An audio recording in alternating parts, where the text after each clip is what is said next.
जय श्री कृष्ण दोस्तों, जय श्री राधे। दोस्तों, महाभारत का एक बड़ा ही सुंदर प्रसंग है जब भीष्म पितामह प्रतिज्ञा कर चुके हैं पांडवों को मारने की और भगवान कृष्ण को ये बात पता चलती है। भगवान कृष्ण छल पूर्वक द्रौपदी को भीष्म पितामह से आशीर्वाद दिलवाने ले जाते हैं सौभाग्यवती भव का। भीष्म पितामह अनजाने में द्रौपदी को आशीर्वाद भी दे देते हैं। और फिर आगे सोचिए क्या होता है जब भीष्म पितामह प्रतिज्ञा कर चुके हैं पांडवों को मारने की और उन्हीं की धर्मपत्नी को, उन्हीं की पत्नी को आशीर्वाद दे चुके हैं सौभाग्यवती भव का। तो दोस्तों, आइए पूरी कथा जानते हैं कि कैसे क्या होता है और भगवान कृष्ण का ये छल किस प्रकार पांडवों को मृत्यु से बचाता है। दोस्तों, महाभारत का युद्ध चल रहा था और महाभारत का युद्ध अब उस स्थिति में था जब दुर्योधन की सेना के कई योद्धा मारे जा चुके थे, कई सैनिक मारे जा चुके थे। तो दुर्योधन भीष्म पितामह को बहुत खरी खोटी सुनाते हैं, कहते हैं कि पितामह, आपके हमारी सेना में होते हुए हम हार रहे हैं। जब आप जैसा योद्धा हमारी सेना में है तो हमें विजयश्री क्यों नहीं प्राप्त हो रही है? आप पक्षपात कर रहे हैं पितामह, आप अन्याय कर रहे हैं अपनी ही सेना के साथ।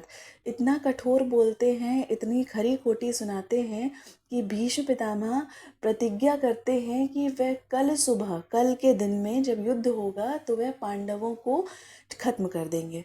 तो दोस्तों, इस प्रतिज्ञा का पता भगवान कृष्ण को चलता है। जब भगवान कृष्ण सुनते हैं कि भीष्म पितामह ने प्रतिज्ञा कर ली है तो भगवान कृष्ण सोचते हैं कि यदि पितामह अर्जुन पर बाण मारेंगे तो अर्जुन उनके बाणों से बच नहीं पाएंगे, क्योंकि अर्जुन चाहे जितने भी बड़े धनुर्धर हों पर भीष्म पितामह के आगे धराशायी हो जाएंगे। तो दोस्तों, पांडवों को भगवान कृष्ण बचाने के लिए एक छोटा सा छल करते हैं। दोस्तों, सूर्यास्त के बाद भगवान कृष्ण द्रौपदी को लेके जाते हैं भीष्म पितामह के पास। यहाँ सूर्यास्त हो चुका है, हर जगह अंधेरा है और भीष्म पितामह अपने ध्यान में मग्न हैं।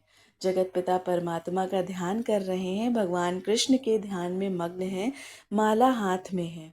द्रौपदी पहुँचती हैं और द्रौपदी को देखते हैं तो अंधेरा है सब जगह। ये जान नहीं पाते हैं कि यह कौन है। द्रौपदी की जूतियां भगवान ने अपने पीताम्बर में छुपा रखी थी। द्रौपदी की पादुकाएं अपने पीताम्बर में छुपा ली थी कि कोई यह न समझ जाए कि द्रौपदी है।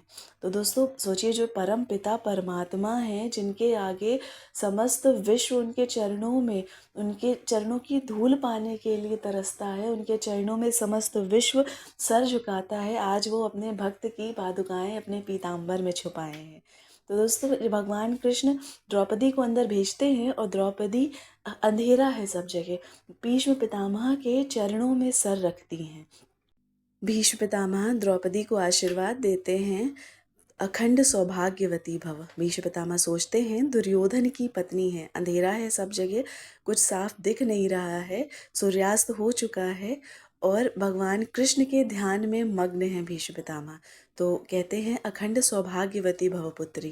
द्रौपदी सिर नहीं उठाती हैं। तो फिर कहते हैं अखंड सौभाग्यवती भव पुत्री, फिर सिर नहीं उठाती हैं। फिर कहते हैं पुत्री अखंड सौभाग्यवती भव। जब 5 बार आशीर्वाद दे देते हैं तो द्रौपदी सिर को उठाती हैं और थोड़ा सा मुस्कुराती हैं। तो भीष्म पितामह कहते हैं पुत्री, ये मुस्कुरा क्यों रही हो? फिर द्रौपदी जब कहती हैं, उनके मुख से आवाज़ निकलती है कि पितामह, आप ही ने तो मेरे पतियों को मारने की प्रतिज्ञा की है और आप ही मुझे आशीर्वाद दे रहे हैं, अखंड सौभाग्यवती भव। जैसे ही समझते हैं कि जिनको आशीर्वाद दिया है वो तो द्रौपदी हैं, वो दुर्योधन की पत्नी नहीं है, माला हाथ से छूट जाती है, चौंक जाते हैं, समझ जाते हैं कि ये छल किसने किया है। कहते हैं पुत्री, आशीर्वाद तो तुम्हें मैंने दे दिया है, अखंड सौभाग्यवती भव, पर ये बताओ तुम्हें लाने वाला छलिया कहाँ है? द्रौपदी बताती हैं कि माधव तो बाहर खड़े हैं। जाके देखते हैं तो केशव अपनी पीताम्बर में द्रौपदी की पादुकाओं को छुपाए हुए हैं। तो कहते हैं कि केशव, तुमने छल करने की आदत अभी भी नहीं छोड़ी, चोरी की आदत तुम्हारी अभी भी नहीं गई है। कहते हैं केशव, बाल भी उसका बांका कैसे होगा जिसका रक्षक कृष्ण मुरारी है। द्रौपदी के पांचों पति सही सलामत रहेंगे, द्रौपदी के पांचों पति जीवित रहेंगे, द्रौपदी अखंड सौभाग्यवती रहेगी। मेरा आशीर्वाद है कि द्रौपदी के पांचों पतियों को कुछ भी नहीं होगा, और कुछ हो भी कैसे केशव, उनके रक्षक तो स्वयं तुम हो। तो दोस्तों, उसके आगे की कथा आप सभी ने सुनी होगी कि किस प्रकार जब भीष्म पितामह के बाणों से अर्जुन धराशायी होने लगते हैं, तब भगवान कृष्ण स्वयं आते हैं और रथ का पहिया उठा के भीष्म पितामह की तरफ बढ़ते हैं। तब अर्जुन उन्हें रोकते हैं कि केशव, आपने इस युद्ध में शस्त्र ना उठाने की प्रतिज्ञा ली थी। अर्जुन उन्हें रोक लेते हैं कि अपनी प्रतिज्ञा को ना तोड़ें केशव, आप तो जगत पिता हैं। तब भगवान कृष्ण रुक जाते हैं और इस प्रकार भगवान अर्जुन की रक्षा करते हैं, अर्जुन क्या सभी पांडवों की रक्षा करते हैं। दोस्तों, अगर आपको कथा पसंद आई हो तो मेरे वीडियो को लाइक एंड शेयर कीजिएगा और मेरे चैनल को सब्सक्राइब करना ना भूलिएगा। जय श्री कृष्ण, जय श्री राधे।